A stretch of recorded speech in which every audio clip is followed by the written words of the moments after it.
Hello viewers, this is Shayan Mojumdar on behalf of Science Academia. This is our first video about atomic structure. We have to know brief in atomic models before starting the atomic structure part 1. So first we have to know what is atom. It is the small and indivisible part which was discovered earlier, and every chemical element that constitutes a smallest entity, that is atom.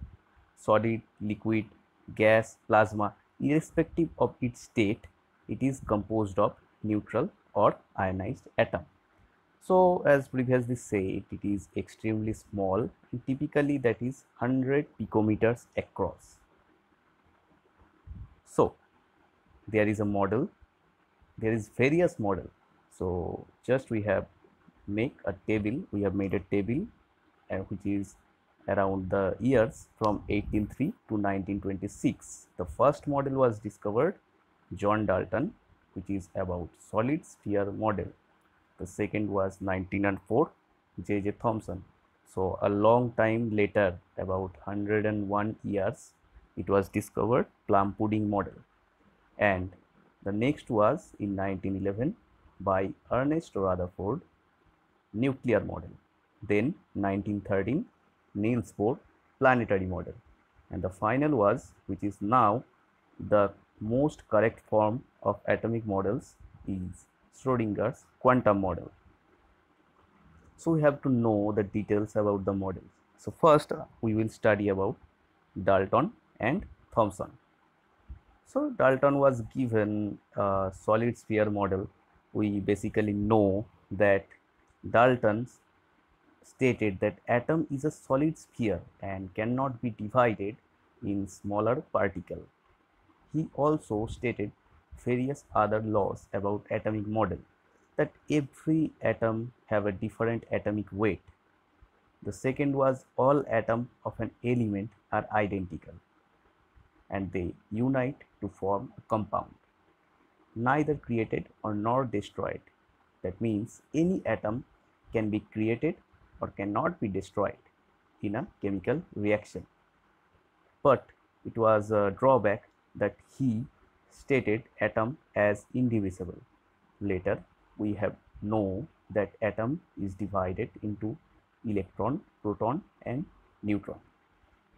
The second model by Thomson was plum pudding model. He stated that this was a watermelon like structure in atom, that the negative charge is embedded into a sphere which was solid.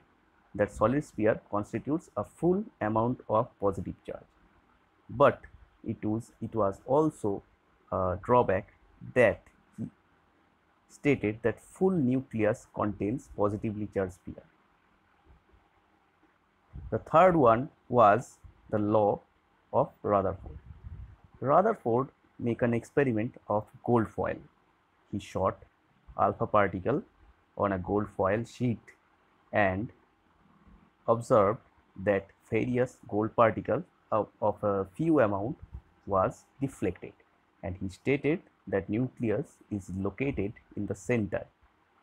That means the alpha particle which was deflected by nucleus which stays in the middle, and fewer alpha particle which was straight bounce back about an angle of 180 degree, and the other amount, the 99% of alpha particle remains undeflected.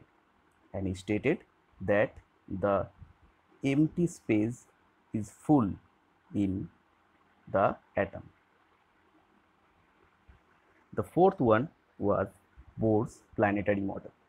So we have a picture beside about Bohr planetary model. Bohr proposed a stable electronic orbits in which the electrons are rotating like a planet, where the Earth, the Saturn and various other planets are rotating around the sun. So this is called a planetary model, and Bohr first time proposed a stable electronic orbits. But there was also a drawback, that moving electrons, every time when it is moving around the nucleus, it could lose a certain amount of energy and even if it could lose the certain amount of energy, it can collapse into the nucleus. The final law, which was given by Schrodinger's, he made it clear that atom or electron don't move around the nucleus in an orbit. It forms a cloud where the position of the electron is uncertain, and which was the latter described by Heisenberg uncertainty principle. So this was the basic idea of the atomic model. We will later describe about the other laws or models and other brief calculation of the atomic structure. Please keep watching our channel, like, share and subscribe. Thank you.